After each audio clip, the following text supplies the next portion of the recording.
Assalamualaikum warahmatullahi wabarakatuh. Jira jirtu kabajamtoota fi hordoftoota mukaalittanii haadhuuf baga dhuftanii seenaa isiniin jenne baga nagaan dhuftanii manni mana keessanii deemnee walitti dachaanee jirra. Warri chaanaala kanaaf addisii taatan laayik sheer sabiskiraayib gochuun dagatinaa maatiin nuuf ta'an jajjabeessaa.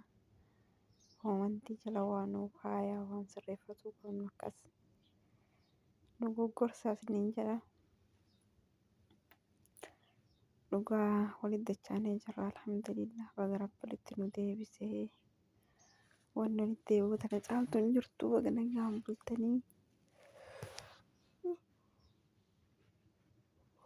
dirree manatti jira astagfirullah dhiifama sirratti uummadhe.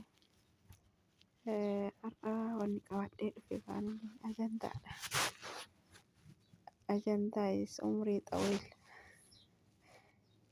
Madaamota mana qimamii jirtuuf sirriitti ajandaa taasisanii galee akkasii ajandaan uummata kanaa dhaabbataa hin jiru beektan.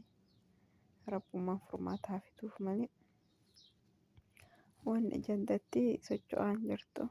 Inshaallah rabbiin nagaa haa godhuu fi karaa keeritti isaanii haa furuu. Garuu isiin garaa fageeffattee jirti na fakkaata. Rabbiin karaa isaanii keerii qabu isaanii haa furu jennaan kaa waan biraa naan jennaan. Akkasii yoo isiin jechuun ol baatee lakkeen isa jaalladhu ani akkanaa jettee isiin haasofte riikoordii isii gallattisanii hedduu tokko rifadhe akka mataa kiyyatte jechuudha. Inni immoo nama jaallatee hin jaalata. Sababa kanarraa ka'ee waan meeqa ta'aa ture sababuma isii jechuudha. Waan meeqa ta'aa ture waan meeqa haasayaa ture. Dhiifama hirriba natti jira isinirratti uummadhe. Waan meeqa ta'aa ture arrabsamaa ture miidiyaa kanarra deemaa ture arrabsaa turanii dhukkee irraa kaasaa turanii. Rabbummaan haa laaffisuu fi wallaahi rabbi keerii haa godhuu fi waan keeriin qabdu isaan jalan darbini wanni sharrii qabdu isaan hin gahin jennaan kaa'e. Akkasii rabbi bultii isaanii haa jaaru. Wallaahi rabbiin bultii isaanii haa jaaru. Ani dhugaa kun isa firaankii jedhan sanii fi kan yaaddaa hin beekaan jiru. Rabbi haa laaffisu waa hundaayyuu. Akkasii immoo ajandaan inni lammataa namichi aannan harree dhugnaa. Aannan harree dhugaa jirraanii fi maatiin kiyyaallee dhugaa jirra jedhee miidiyaa irratti ol fuudhee qabu godhate. Harroonni immoo cinaan biraa mudhatti. Zaman akkam keessa jiru. Aannan harree kana fuudhee dhugee namitti maal jedhaanii warra sammuun isaa waa qabatu didde warra dadhabbii qabu warra maalii ta'u warra akkasii yoo ta'u dugda jabeessa fi kaan immoo mataa jabeessa fi yaani sammuu cimsaa barumsatti illee sirriitti baratanii jedhee dabarsaa jira. Ani immoo baay'ee tokko na ajaa'ibe subhaanallah. Wallaahi hedduu tokko na ajaa'ibe. Rabbummaan keerii haa godhu. Waa hedduu argina wallaahi yoo nafsii kanaan jiraanne addunyaa kanarra waa hedduu argina.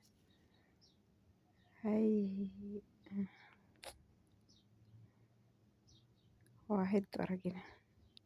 Kan jiru waa hundaa arguu danda'a. Akkasitti obboleeyyan tiyyaa galatoomaa kabajamaa isiniin jedha. Zamana aannan harree dhuganillee dhufee jira. Duraan fagootti dhageenye gara keenya kana hin dhageenye hin argine. Fagootti karaa fagooti jechuun yoo qufannaa qabe qufaa qoricha jedhanii maali jedhanii. Garuu hayitoonni hin beeku ani dhugama haa ta'u kijibaa waan addaan baafadhe hin qaban. Wallaahi dhaziimna ajaa'iba! Immoo biruma taa'ee dhugaa jira aannan. Achuma biruma taa'ee dhugaa jira. Maatiin kiyya hundi isaaniitu hin dhuganii. Barumsi isaanii maashaallahi hedduu tokko waan namatti tolu jedhaa jira. Rabbiin isaa haqa jechuudha. Rabbiin isaan haa qajeelchu. Warroota akkatti miidiyaa kanarratti ajandaa godhatee akkatti rakkataa jiru hundi isaaniitu miidiyaan kun nama rakkisee dhugama. Rakkoodha. Obboleeyyan musliimaa Ramadaan isas deemaa jira, kalaa'ee jira. Akkasitti dhiifama walii godhaa warra walitti mo'attanii jiraattanii jajjabaadhaa, wal jajjabeessaa. Waa hedduu jira isiniin jechuu barbaada. Warri dandeettanillee booniyyee gorsaame gorfadha. Moo warra feemasoota malee nu jalaan dubbatani. Akkasii obboleeyyan tiyya hedduu naa galatoomaa, naa kabajamaa, ulfaadhaa. Rabbi isinitti haa toluu. Rabbummaan kheyrii haa godhu.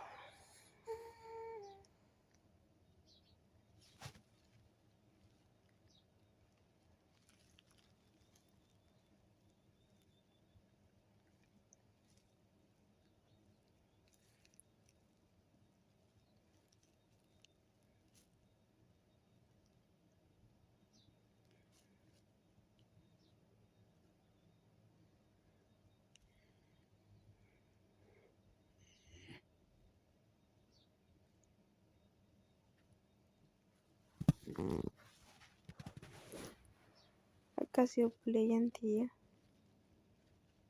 heddumaan biraachisi qabeettaniire. Akkasii jabaadhaa. Rabbiin isin bira haa jiraatu. Galatoomaa, ulfaadhaa. Wallaahi hedduu tokko nuuf jiraadha.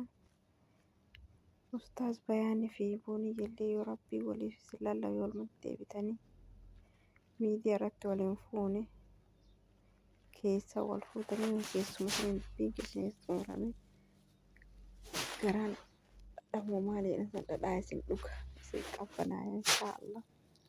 Akkasii ustaaza keenya aartanii fagaatinaa hin lolinaa tasgabbaayaa isiniin jenna.